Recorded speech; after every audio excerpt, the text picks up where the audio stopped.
জানিস তোদেরকে কিসের জন্য ডেকেছি? হ্যাঁ জানি কিসের জন্য ডেকেছিস। হ্যাঁ জানি, গল্প করতে ডেকেছিস। নো নো নো, কোনো গল্প নয়, এক্সামের বিষয়, ঠিক আছে? ম্যাম বলেছে এবারে মানে কার কোন সিজন পছন্দ সেই নিয়ে একটা রচনা লিখতে, ঠিক আছে?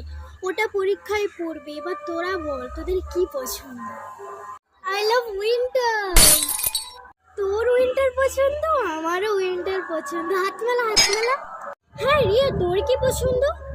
I love summer. আমার কি ভালো লাগে যে সামার। দিয়া এবার কাজটা করতে হবে, চল চল। কাজ শেষ, টাটা বাই বাই। হ্যাঁ এবার সবাই শুনে উইন্টারই বলতে হয়, কোথাও বলবো না যে আমার সামার পছন্দ, উইন্টারই পছন্দ বলবো।